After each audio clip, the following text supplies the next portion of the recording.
Hello everyone, good morning সকলকে। আর good morning বলতে এখন 11টাই বাজে। আর এখন দেখো ম্যাগি বানিয়েছি। সকাল থেকে না কিছুই খাইনি, একটু উনুনটা সোজা করছিলাম। আমি যে উনুনটা বানিয়েছি তো প্রায় 10-12 দিন আগে বানিয়েছি, তোমাদের সাথে শেয়ার করিনি, কিন্তু আজকে শেয়ার করতে চলেছি। তোমাদের কাছে সন্ধ্যেবেলা আমি শেয়ার করব পুরোটা।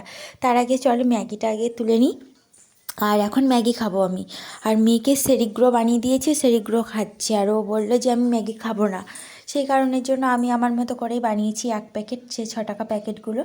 আর এটা আমার খুব ভালো লাগে, আগে খুব খেতাম জানো তো, বিয়ের আগে বা যখন আমি 9-10-এ পড়তাম না, এগুলো প্রচুর পরিমাণে খেতাম। কিন্তু তারপর ভাবলাম না, এগুলো বাচ্চাদের খাবার, এর থেকে চাউমিন বাবা অনেক কিছু দিয়ে বানাতে পারবো। কিন্তু পরে বুঝতে পারছি এখন না, ম্যাগিটাই ভালো। কারণ ম্যাগিটা শুধু তেল ছাড়াও বানানো যায়, জল দিয়ে সেদ্ধ করে। যেমন এটা আমি এখন বানিয়েছি দেখো, জল দিয়ে সেদ্ধ করে আর ম্যাগি মশলাটা দিয়ে। তো চাউমিনে তো অনেক রকমের সবজি দিতে হয়, তা বাদে চাউমিনে যেমন তেলে ভাজতে হয়, শরীরের পক্ষে কতটা ক্ষতিকারক, কিন্তু এটাতে কোনো ক্ষতি নেই। আর এটা পুরো সম্পূর্ণ হেলদি জন্য আর কি আমার মতো করেই বানিয়েছি। তো চলো এখন খাওয়া যাক, খুব টেস্টিও কিন্তু লাগছে। সন্ধ্যাবেলা এখন উনান দেখাতে তোমাদের সাথে চলে এসেছি। উনানটা দেখো, উনানের উপরে কিন্তু হাঁড়ি বসানো রয়েছে। এটাতে আমি চাল দেবো, জল দেবো। আর এটা একদম কলতলার পাশেই রান্না বান্নার ব্যবস্থা করছি। আর এখানেও লাইটের ব্যবস্থা রয়েছে, আমার একটা টর্চও রয়েছে।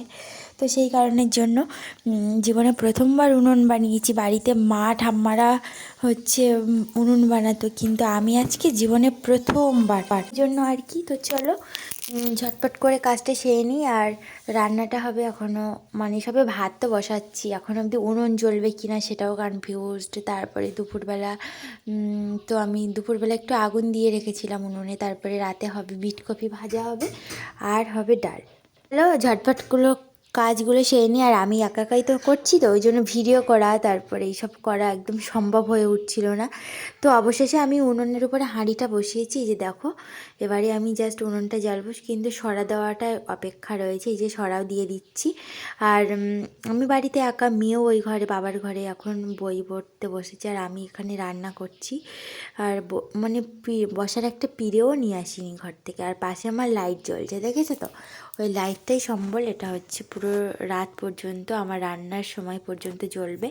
তো জানি না, উনুনটা কোনো জ্বলতেই চাইছে না। আর জীবনে প্রথমবার উনুনে যে ঝিকগুলো দিতে হয় সেটাও একটু ছোটো বড়ো হয়ে গেছে, দুধার থেকে জালও বেরিয়ে যাচ্ছে, এরকম একটা ব্যাপার স্যাপার রয়েছে। তো চলো তোমরা পুরো ভিডিওটার সাথে সাথে। অসুবিধা তো হয়েই থাকে, তাই না, প্রবলেম তো হয়েই থাকে, জানি না যে কেন এরকম হয়। তারপর মেয়েকেও বলছিলাম যে ওটা হচ্ছে লিখতে, এটা সেটা করতে, ও আমার সাথে কথা বলছিল ঘর থেকে। কিন্তু আমি উনুনটাই কিছুতেই জ্বালতে পারছিলাম না। তারপরে দেখো পেপার নিয়ে এসেছি, পেপারটা নিয়ে জ্বালছিলাম। উনুনটা যে প্রথমবার জ্বালতে একটু প্রবলেম হয় জানি, কিন্তু আজকের দিনটা আশা করছি প্রবলেম হবে, দ্বিতীয়বার থেকে অসুবিধা হবে না। তো ফাইনালি দেখো আমার উনুন জ্বলছে।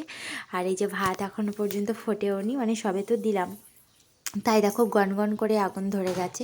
এখানে খেজুরের পালা, তারপর অনেক কিছু পালা রয়েছে দেওয়ার জন্য। তো তোমরা অবশ্যই দেখতে থাকো, আর লাইক করো, চ্যানেলটিকে সাবস্ক্রাইব করো। এবারে আমি ঝটপট, ভাতটা হয়ে যাবে, ভাত হয়ে যাওয়ার পর তরকারি হবে, ডাল হবে, আর হবে বিটকপি ভাজা। আমার মেয়ে কিন্তু ওপাশে একা লিখছে, ও আমার কাছ থেকে শুনছে আর শুনে শুনে লিখছে, ও হস্যই সব কিছুই। আর ও খুব কথা শোনে, এখন কোনো দুষ্টুমি করে না। তবে মাঝে মধ্যে একটু বিগড়ে যায়, তখন একটু বেশি হাঁকাতি করে। তো যাই হোক, চলো এখন রান্নাবান্না হয়ে, রান্নাটা দেখছো তো কত সুন্দর হয়ে গেছে। দেখো এখানে ডাল বানিয়েছি, আর বানিয়েছি বিটকপির ভাজা। তো এখন সবাইকে দিয়ে দিচ্ছি। আর মেয়ে তো বললাম বিটকপি ভাজা খাবোই না, ওই জন্য ওকে আর দিয়েও ও আবার আমাকে তুলে দিচ্ছিল। তবে এখন কি করবে জানি না, ওর বাবাকেও আমি দিয়ে দেবো। তো চলো আজকে সব উনুনের ভাত তরকারি দিয়ে খাওয়া যাক। বাড়িতে একটা ছোট্ট পিকনিক বানালাম এরকম, একদম হালকা তেল মশলায়, একদম মানে নিরামিষভাবে যেটাকে বলতে চাইছি আমি। তো চলো এখন খাওয়া দাওয়ার পর বুঝতে পারবো যে কেমন হয়েছে। যদিও বা একটু ধোঁয়া হচ্ছিল রান্না করার সময়, কিন্তু ভাত তরকারিটা ধোঁয়া গন্ধ হবে কি না আমি সত্যি বুঝতে পারছি না এখনও পর্যন্ত। এখন একটু টেস্ট করে নেবো। এখন অলরেডি 9টা বাজে, তাই আমার মেয়ে তো খাওয়ার জন্য ছটপটি করছিল, বললো তাড়াতাড়ি খাবো, ভাত দাও ভাত দাও দাও। তো বন্ধুরা, বাজার থেকে এখন চলে এসেছি, আর এসে চুলটা বেঁধে নিয়েছি, দেখেছো, এই দেখো চুলটা বেঁধে নিয়েছি। আর কিছু একটা তোমাদের দেখাবো, যেটা কালকে বাজার থেকে নিয়ে এসেছি মায়ের জন্য চাদর। তো যেটা বলছিলাম, ঠিক আছে, কালকে যেটা বাজার থেকে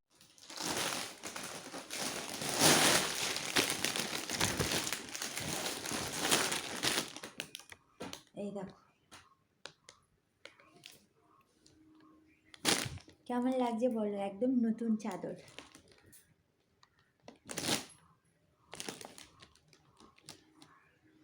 ভালো তো?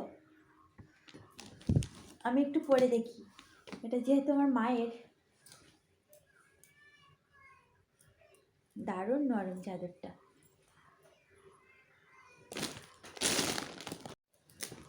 তো দেখলে তো চাদরটা কত সুন্দর না? এটা মায়ের জন্য কিনেছি, একদম নরম, হেভি গরমও হয়। তো এটা কালকে যখন বাড়ি যাব নিয়ে যাব। আরেকটা জিনিস নিয়েছি যেটা আমার জন্য,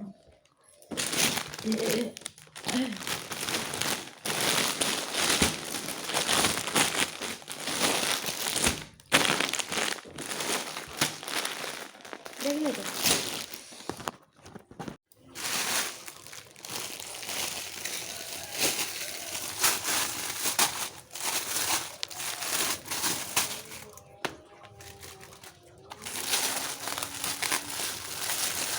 খোলাই যায় না।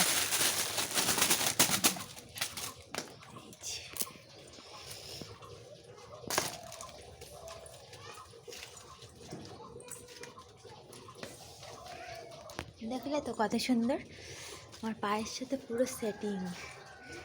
এই দেখো, এই জুতোগুলো পরতে খুব ভালোই লাগে, নরম।